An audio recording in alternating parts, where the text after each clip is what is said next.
Hey everyone, welcome to another fabulous interview edition of the Electronic Cafe. Mark and I just had the great pleasure to talk to the fabulous Mark Fordyce from The Mood, talking about his new album. It's a fantastic piece of work, some brilliant tracks on it. Mate, what a lovely guy. Yeah, we've been fortunate enough to speak to Mark a few times over the years. A really nice guy. The Mood were one of those bands that came out in 82, 81 and 83. Around that era, there were so many great bands coming out of the UK. And they had some really great songs. And, they were signed to RCA, and they was working with Gary Langan, Steve Lipson. I mean, they should have been a lot bigger than they are. And it's good that we could speak to Mark and talk about the new reissue that he's just put out. Yeah, it's a fascinating conversation, and what a journey he's been on to get that singles album out. Yeah, I mean, it's interesting to hear how you go about reclaiming the masters that have sat in the vaults for 40 years and what it's like dealing with record companies and what the music scene was like back in the day. So, yeah, really smashing chap, really nice to speak to him, and a really great interview. So, shall we let everyone jump in and see what the fuss is all about? Yeah, exactly. Everyone, this is Mark Fordyce from The Mood. Enjoy. Back in 1982, Paris was a day away, but now it's 2 hours 16 from London. Would you kind of change the lyrics a bit, or would you stick with Well, I suppose you change it to Paris as a day trip. Yeah. You can do it there in a day and come back. Yeah, exactly. Yeah.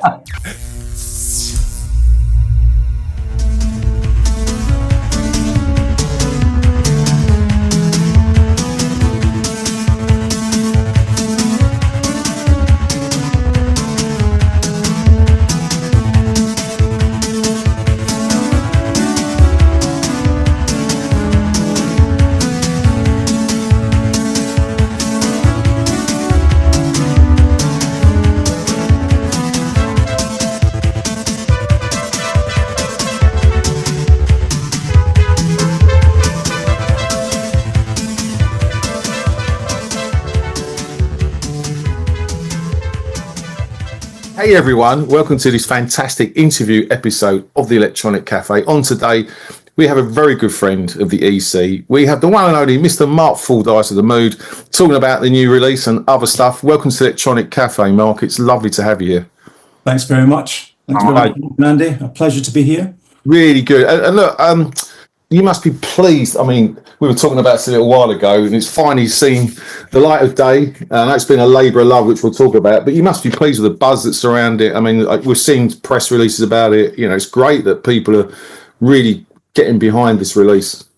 It is. It's fantastic. You see the love's still there throughout the years. Yeah. And, when I first embarked on this, it was to kind of protect the legacy and also to take it into the digital world as well. So although ironically the vinyl is what we're talking about, because that's the coolness of what our memories are about and that collectible aspect, it was really about taking it into the digital world because the Mood never existed previously.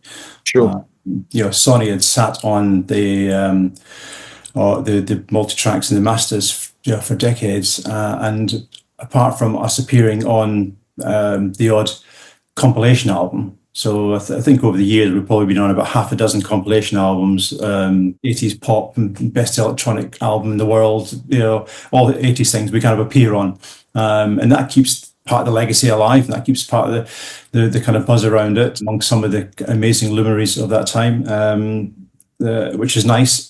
But apart from that, there was nothing online. There was nothing on any streaming sites. No. We didn't exist. To the extent of, if you now search for the Mood as a band name, there's about half a dozen bands called The Mood, because of course when they would have checked on digital platforms, wasn't there, it didn't exist. So so I'm putting that to right. Yeah, good for you, mate. I'm so glad the original Mood coming back with a force. Brilliant. What's on the outside, running through the suburbs, trying to find the meaning of life. Talking to no one, nobody listens, holding his head up, hoping the days will merge into one. Watching time just tick away.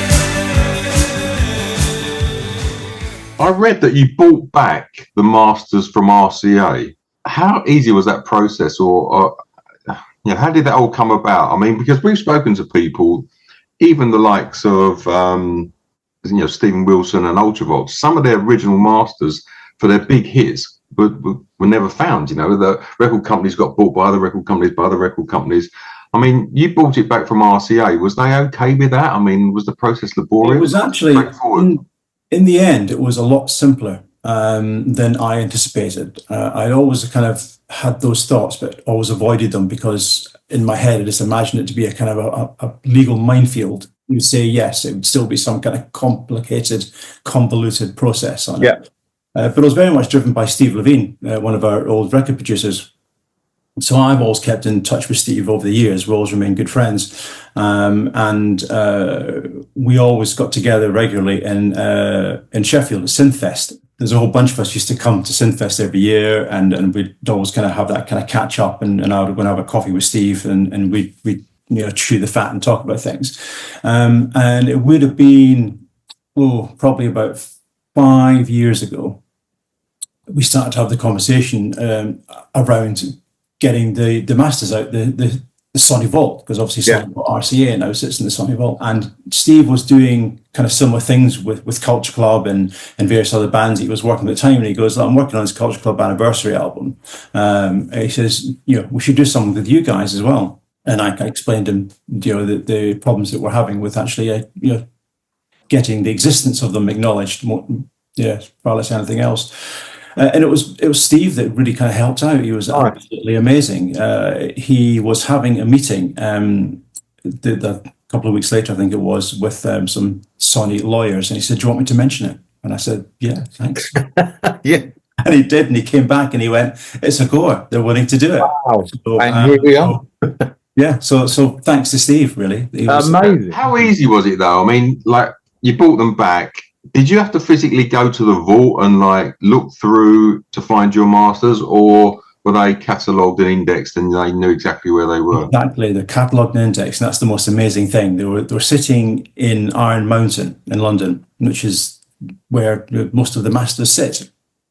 So it's quite amazing to think that not only a band like The Mood, which didn't go on to great things and kind of existed in a period of time, you think of how many bands like us are there, and you kind of think about the vaults, having George Michael masters and Wham masters and all the kind of the greats that kind of held. But they have everything. It's just absolutely amazing, and it was all perfectly catalogued. And in fact, there was stuff on there that I'd forgotten about.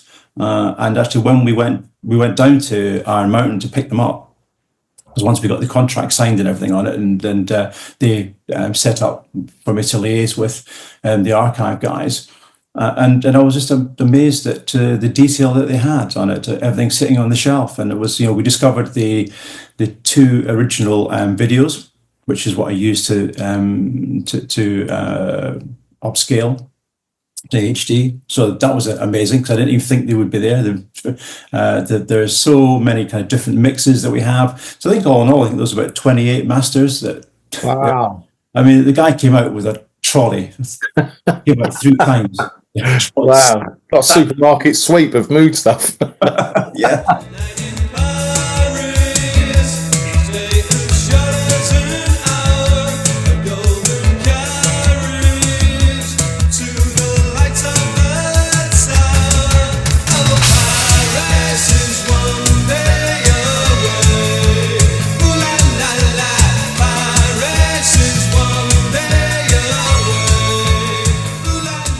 Mate, when you went through, I mean, obviously, like Mark said, getting it and then starting to listen to it, was there stuff there that you went, God, I've forgotten how good that was, or gems that you just thought, God, that needs to be, we need to do something with that?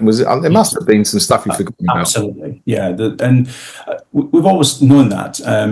We do kind of talk about kind of the old days quite a lot. I've always kept in touch with Eric. So Eric's a really close friend, kind of like a second brother, really. A second brother? I haven't got a brother, my only brother. So he's like a brother to me. That's what I mean. Yes, I knew what you meant. Yeah, exactly. We always kind of every Christmas, we get together and we talk about the old days and some of the songs that never came out. I mean, there was a whole bunch of songs we did at the same time, and we did everything in 3 distinct sessions historically. So when we first signed to RCA, we started recording at SARM Studios, obviously the home of Trevor Horn and Joe Sinclair's wife.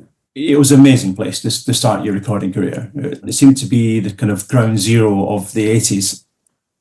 Yeah. You know, when we arrived, I think the same day as we arrived uploading our kit, the ABC were in, they were mixing Licks Kind of Love. Wow. During those sort of sessions and times, we'd bump into Spandau Ballet, who were in doing Instinction, because Trevor Horn was remixing Extinction for them. Richard Burgess was in and out all the time. JJ was in and out all the time. It seems that's kind of where it was all happening. We didn't choose the studio. Our producer chose the studio. And what a fantastic choice. And as you say, great people. I mean, we've interviewed JJ. What a lovely guy. Really nice guy. Originally, you were a 5-piece, but obviously 2 left. I think it was just you, John and Eric there. So what happened there? Just briefly, give us an idea what happened if you're okay with that. Yeah, absolutely. The Mood was a 5-piece in 1980. Right. When I first joined. And it was very much a kind of a guitar band at the beginning. And my influences have always been very much swaying towards electronic music. And even though I was a drummer, I'd love listening to Kraftwerk and Yellow Magic Orchestra and all these kind of things that were driven by these great rhythms and drummers as well. So kind of the early OMD stuff with electricity, real drummer and electronics sounded fantastic to me. And that's kind of what I wanted the Mood to be. I wanted the Mood to have that feel and that sound. Yeah, more groundbreaking that was kind of changing and happening in that landscape. So we started off as a 5-piece and we did a lot of gigs, played around the area. We played in Manchester and Leeds and in various kind of surrounding towns in the north, building up a following to the extent where we released our own independent record on New Romantic Records. We brought out Is There a Reason, which we recorded ourselves at a local studio.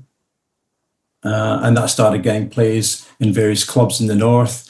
And then it got included in some of the independent charts in Sounds magazine. So the Futurist charts they used to publish. So we wound up being number 6 in the Futurist charts. And that kind of just got the profile out there, and we got us a management deal, who then in turn got us a deal with RCA. When we started to look at the opportunity with RCA and look at the contracts, Steve Carter, the guitarist, he was also a really talented mechanic, and he had a good day job. We were all not doing a lot other than focusing on music. I think he just got engaged as well, so I think he had a bit of pressure. Sure, understandable. At that point, and let us get on with it. So the 4 of us then went to London to record, and on the first sessions, it just didn't work out with John Dolby, and we parted ways on it, and then we became a 3-piece. So the first single, which you'll have seen from the single sleeve, includes John, and then we became a 3-piece, and that was really when the kind of sound really started to change.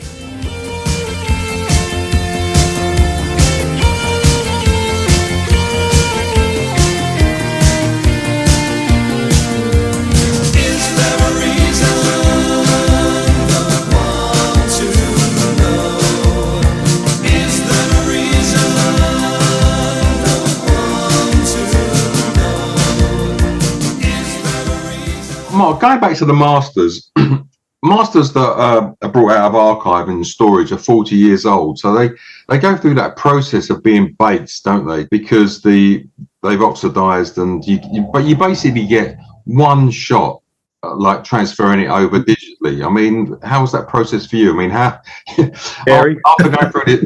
after going through that whole process, it must be quite daunting to have to know that you have to bake these masters and you get like one hit to do it. Yeah, that was it. Yeah, so once we picked them up from Iron Mountain, we then drove across London to drop them off at the copy rooms. When we got a great guy who also was doing all Steve's transfers on all his projects, Steve Levine's transfers, and they'd also worked on Pink Floyd and you name it. So they were in good hands, really good hands. And that took a process of baking for several days, and then you get about 2 passes for it to get everything transferred across, and we got nearly 99.9% of the way there on it, and we had one that failed out of all the tapes. One failed, but luckily that was one of them. What we had a backup with, because a lot of them in the Sony archive had backups as well. So we had a master copy. So then that went and got the treatment on it, and that worked. So we came away with 100%. Brilliant. I mean, Andy, I've still got some reel-to-reels of our stuff, 16 tracks. God, we're not releasing that. I tell you, it's great. It's really kind of opening, the physical boxes themselves with those kind of thick multi-tracks. All the notes were in there from all the years gone by, that in fact I've got some here.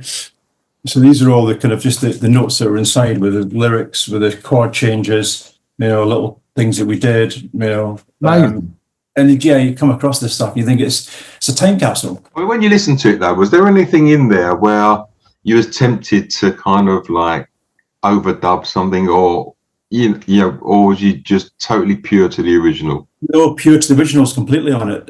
It's when we set out on this, there was several phases that we wanted to achieve, and one was to take the original 2-track masters, so the stereo masters, and just get those remastered and get those brought up to kind of current day standards, and just and you'll know that, Mark, if you played the original album, those tracks, and you played the new album, they sound richer and better and just more sonically together.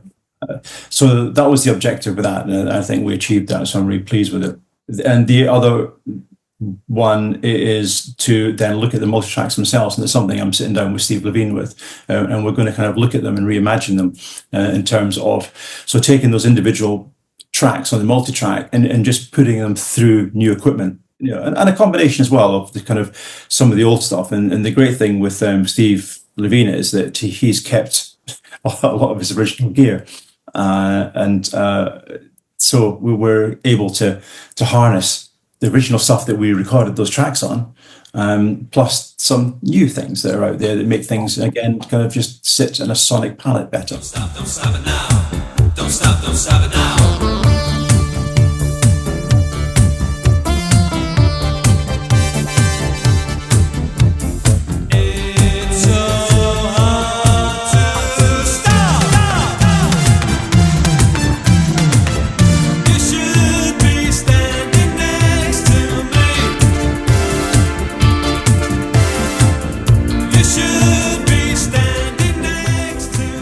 And when you go through the masters, I mean, as I said to you earlier, I've got this American compilation that came out in, I think, 83, 84. I mean, your sound was, I mean, the people involved, I mean, you had Gary Langan involved, you had Steve Lipson involved, you had like quality people involved. They sounded good at the time. But obviously going through this process, you've enhanced certain things. Remastering now is different to what it was like 40 years ago. Mm-hmm. But going through the masters, was there stuff in there that you'd totally forgotten about? Or is this the first of many mood releases that you kind of got planned because you've got more, you've got more stuff available now? Correct. Yes, this is the first of a whole bunch of stuff that we're planning on doing. Yeah, there was a lot of things that were in there that certainly when you break down the multi-tracks again, there's tracks that weren't included in the mix. A different synth sound, a different drum fill, some overdubs that we didn't use at the time. There's all those kind of things that were great to listen to, and in fact, it was nice to kind of just listen to it all broken down again, because that really starts to bring back the memories of when we recorded them. I was 18 years old when I went to do that, and other than doing the independent release we did in a local studio, I'd never been in something like SARM Studios before, which was a most amazing place. It was like a toy shop of just gadgets and flashing lights and sounds and all the things that people left behind as well. So these were great things. I ended up playing the Simmons kit because Richard Burgess had left his Simmons behind on the session he was doing. So I first played that on Don't Stop. So Is There Reason is still my acoustic kit, playing that, and obviously you can hear the difference on it. And then when we get to Don't Stop, which was the second track recorded in the sessions, I'm using the Simmons, and it's actually Richard's Simmons kit that I'm using. And then by the time we get to Paris, I've gone out and bought my own Simmons by then on it, and things happen really quick in those days. It seems like it would happen in short spans of time. The technology would just leap forward quite amazingly on it. So, and everything was there for us to grab and use. A huge amount of kind of synths were sitting in there as well. We did eventually go and kind of, buy our own in the end, but those original recordings were the ones that were in the studio, the Prophet 5, the OBXs, or the Oberheim stuff. And it was great fun. It's all intention. Will I ever know? It's always you who mention to turn the lights down low. Hush it in the room. Hush it in the room. Me and Mark, when Mark were talking about you coming on today, we talked about some of your early gigs. So I know you had the likes of Soft Cell and Depeche Mode opening for you, which is amazing. Are you boys consider potentially hitting the road again? Would that be a possible thing? When we first got back together to talk over the return of the Masters, that was 2 years ago. That was in conversation for sure. And then kind of 2 years on now to get the release out, that conversation has really kind of waned a little bit. John, John Moore, the singer, it isn't really up to that. But there's a part of myself and a part of Eric that kind of would like to do something. John has given his blessing that if we did something and we brought another singer in, it would be fine. So there may be something like that. I'm not ruling it out. When it's happening, we'll be the first to tell everyone about it. That'd be amazing. Thanks, man. Appreciate the honest answer as well. Thank you. We'll come down and play one of your evenings. Yeah, there's a shot. Right, that's it. You're booked. Done. So, Mark, one thing I don't understand is that, I was really into you guys in the 80s, 82. Paris is One Day Away was like an amazing song. I still love that song. It was recorded at Psalm West. You were signed to RCA. Steve Lipson involved, Gary Langan involved. You had 4 singles. You're bubbling under the top 40, like number 42. And RCA dropped you at the point where there was traction building.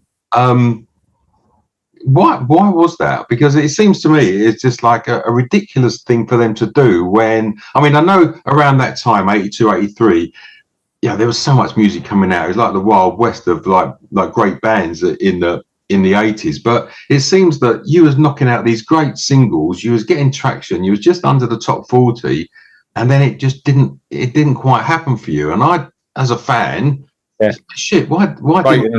didn't it happen? I think a lot of it was down to management at the time. We had 2 great managers who also ran a record store in Bury, outside Manchester. And they were great in getting us signed, and they did a fantastic job with that. We had a whole choice of majors that were after us at the time, and we settled on RCA under a very, very good deal. But they never really came to London. I think they came to London twice in the history of the band. So they're never really fighting our corner. And then other bands had better managers that were fighting their corner with the A&R. And, that is kind of what it boils down to. For example, when we had the initial success with Don't Stop in the States. So back in those days, the way that the Billboard dance charts were compiled was to do with radio play across college radios, and they bundle it all together, and that's how you got the chart entries. So we ended up with a top 10 in the Billboard dance charts in the US with Don't Stop. and we never went to America. Mm. How crazy is that? Absolutely crazy. And we'd see other bands that were, under lesser deals, Down that to the great rest. managers, and they were out at the Danceteria in New York, and they were promoting stuff, and and then we never did it. So it was down to that at the end of the day, trying to keep that momentum up. We had some good people fighting our corner in London.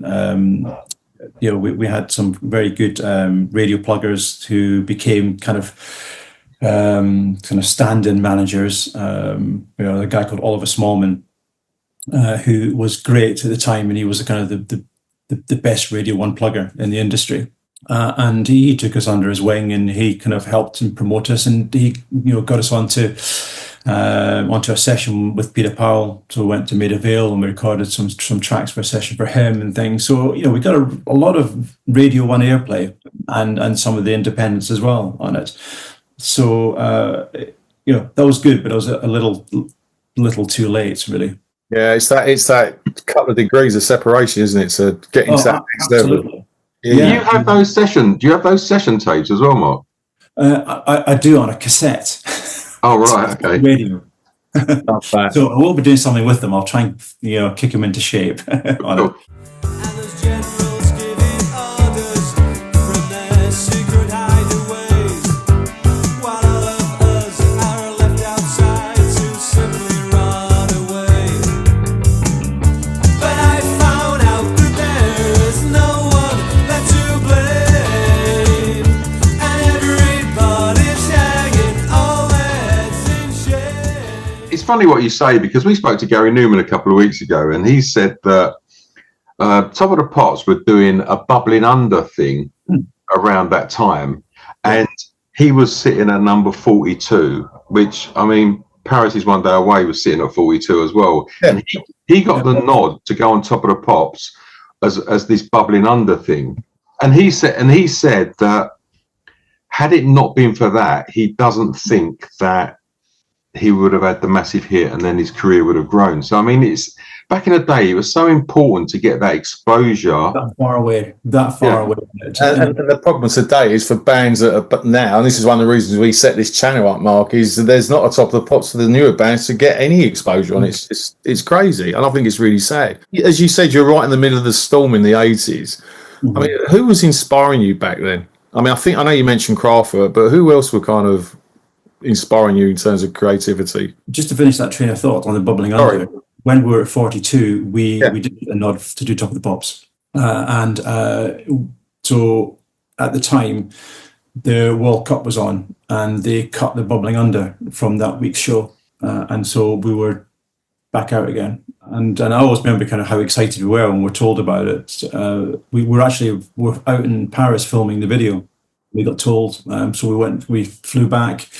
And then it got cut. So yeah, that was kind of a bit devastating, really. On it, there was. I can remember at the time as well thinking that, it's kind of one of those things. And then I had been following Thomas Dolby, who was creeping up the charts, and the week later he went to number 42, and he got on the bubbling under.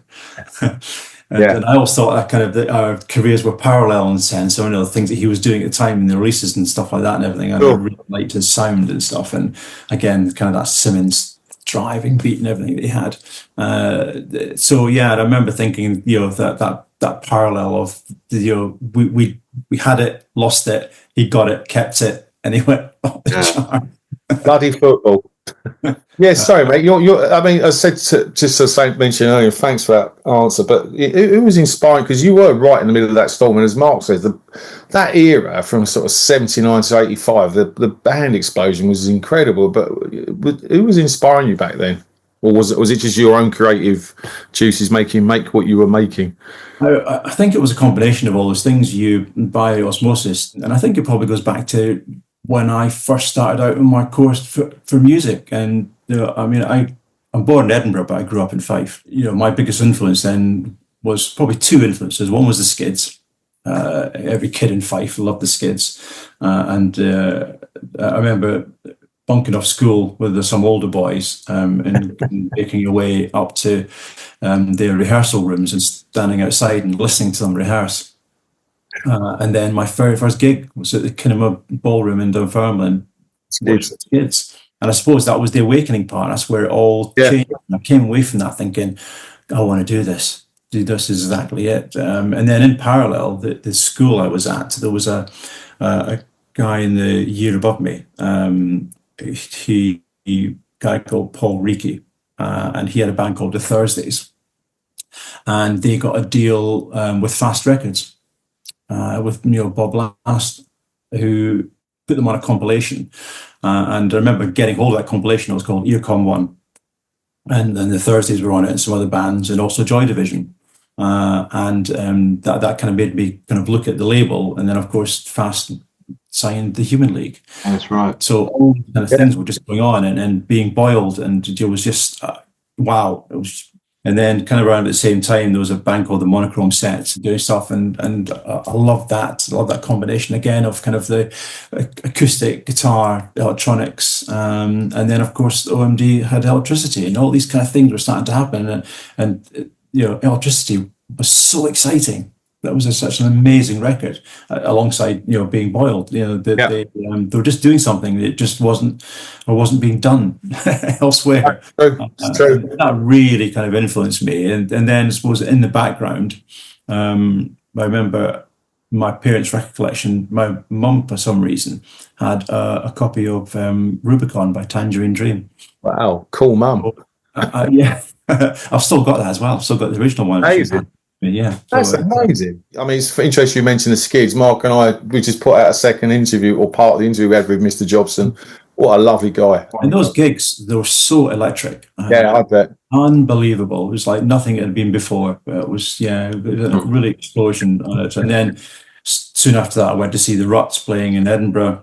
And I suppose having someone at my school who'd got a recording contract, it did seem like a normal thing. It didn't seem like an untouchable thing. So when I started doing stuff myself, that was always the goal, was to bring records out. And, that to me, that was a normal achievement. It wasn't some kind of like off distant thing.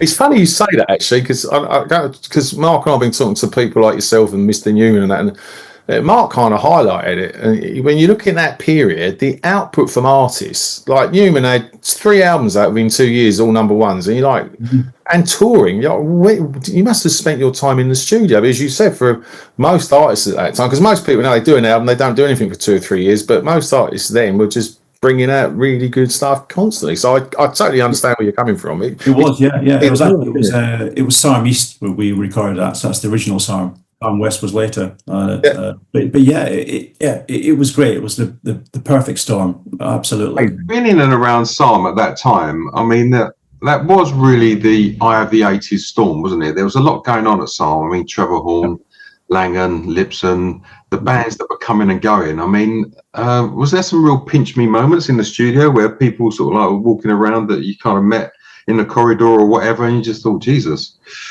Yeah, I mean, it was one of the things where, you did. It was great to bump into ABC because we kind of knew of them from being from Sheffield, and they were a northern band. Our paths had crossed with the drummer at the time, so we kind of knew them to say hello to. So that was nice to kind of solidify that and have them kind of in doing their stuff. It helped us in terms of with Spandau, just walking through the corridors, and it was just a kind of the normal thing. And I think the bit that really sticks with me at that time, because again, as I said before, I was like a kid in a sweet shop. I soaked it up, and when we went in to record our sessions, I think it kind of followed a path where we'd lay down the stuff, and then John would go off to the pub, and Eric and myself would kind of play around with gadgets and toys and things, and I would just wander from different parts of the studio, wander into different rooms and kind of see what was happening. Like kid in a candy store. yeah, completely on it. So I remember when the first got the Fairlight delivered, and it was a kind of after an evening session that we were doing. So I just sat around in the control room, just watching them play around with this thing. And then I did that a few times. And then it wasn't until later that I realised that some of the things I was sitting in on was the birth of the art of noise. That was stuff that Gary and stuff, they were just playing around, and it was some of these sounds were what became some of the tracks. Yeah. Amazing. Couple of fun questions to finish this off for you. These are kind of standard. We love doing this, but just to see what they're thinking, because the one I'm about to ask you, Mr. Newman's answer completely threw me up. But table for 4 for Mr. Fordyce. Who's the 3 people that join you? Oh gosh, that's a good one. I think one would be Newman, because that was a life-changing time for me when he first brought out his first records, and Our Friends Electric was, again, that's one of those moments in time where you take a different path in the road, don't you, because something comes along that just changes things so much. So yes, and I've met him a couple of times over the years, but not enough to have a meaningful chat. I think the last time I spoke to him was backstage at Reading Festival. And so that would be great. Richie Sakamoto. Gotcha. That's a great shout. Yeah. I would love, because again, they were a huge influence on me back then. Yeah. I think they were a band that probably didn't get enough recognition in the UK. That they had their moment in time, but I think they were groundbreaking. Every member of them, Takahashi, I saw him walking through SARM, the studio at SARM. He was down. Yeah. And gosh, where would the other ones be? Oh, it's got to be Bowie. I was very fortunate to meet Bowie back in the day. The most lovely, absolutely amazing, lovely person who took time to listen to what we were doing and asked nice questions about how we were enjoying what we're doing and those sort of things on it. So, a lovely, lovely person and a great memory to hold. God, yeah. 100% on it. 100%. Love that's a great thing. We got another one left. No, that's it. You're on it with the other 3. Unless you want to exclude yourself and put someone else in. Yeah. He just observed. Pages torn from books I've read, tales unfold of what they said. The emptiness of a lonesome room, swaying like a distant tune.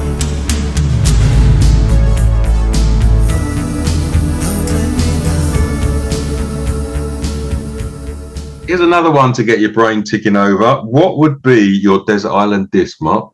It's funny because some people love this question, and other people absolutely hate it. I suppose it has to be Our Friends Electric.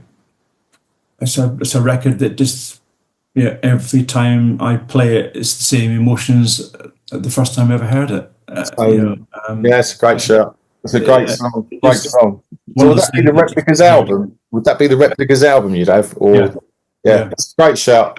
That's a really good shout. Yeah, nice one. Bizarrely, if there was a second one, it would be Joe the Waiter. I love that song. Acoustic, which I absolutely love. I've seen him play it a few times live, and amazing. So, Mark, final question. Well, from me anyway. On the masters you've got and the new stuff you're going to be bringing out. Back in 1982, Paris was a day away, but now it's 2 hours 16 from London. Would you kind of change the lyrics a bit, or would you stick with Well, I suppose you change it to Paris as a day trip. Yeah. You can do it there in a day and come back. Yeah, exactly. It's a round trip. It's a round trip. On it, But we've got a whole kind of bunch of things that are coming out from it. Right. As I said to you before, that those early sessions, so all the SARM sessions, so with the singles that came out of SARM sessions was This Is the Reason, Don't Stop in Paris. There is about half a dozen other tracks we recorded at the time, which has never seen the light of day. So brilliant life to them. And then when we moved across to Red Bus with Steve Levine, when we did Passion in Dark Rooms, we also did another 4 tracks. One of which is Don't Let Me Down, which is obviously on the album. There's another 2 tracks that's never been heard, and they're really, really good tracks. And then the last session we did was at Rockfield Studios, and we for Don't Need Your Love Now, and there is another 3 tracks from that session that's never heard. So they'll all be coming out, and so all those things on it, are kind of tie it all through, really. I Don't Need Your Love Now. I think that's one of the strongest tracks. I think that's a great track. That is. It's good, and again, it was that thing about too little, too late. The record company hadn't done anything with us for nearly a year, and then we kind of got a new producer and went back into the studio, and I think we recorded some really good stuff then. I was really pleased with, and it will get to see the light of day in the end. And in fact, when the Mood split, we went our separate ways. I did another project with John called Pleasure Company, and we went back to Rockfield. So the owners of Rockfield Studios signed us to a production deal, and this actually signed us and Tapau at the same time. And we went in to record some tracks. We did, and on one of those tracks, Ronnie from Tapau plays guitar for us, and that was one of the nice things. We got the chance over those periods of time to play with some great musicians, because we didn't have a bass player anymore. We brought a session player in, and we brought Andy Paskin from Landscape. So Andy played bass on Is There a Reason, Don't Stop, and Paris. It is funny when I look back on the career and the way that everything went. There's some things I think were kind of meant to be in essence, because going back to when I was in Fife, and I would have been 16 years old, wanting to be a drummer. My dad had got me a little kind of starter kit, and then he took me to a drum clinic, a music store in Kirkcaldy in Fife, and the guy that was the Pearl in Dorsey was a little known drummer called Richard Burgess, and Richard, at the end of the session, I went up and chatted to him, and then he gave me his sticks, and he says, "Go and play the kit," and he allowed me to play his kit. Wow. It was, I came away from that with my dad going, "I want to be a drummer. That's it. I'm going to be a drummer." Nice. And years later, I went assigned to RCA. Obviously, Landscape assigned to RCA as well. So I bumped into Richard, and this kind of was meant to be moments. And then I go to record at SARM, and then who's left his kit? We got to work with a guy called George McFarlane, who was an amazing guitarist. He used to be in a band called The Quick. Great band. If you haven't heard them, you should look them up for that era. They were very, very good. And Roy Hay from Culture Club, also played guitar and passion on it. And then we got Ralph Ravenscroft, who's the sax player from Baker Street, who played on Waves in Motion for us. So yeah, it was great.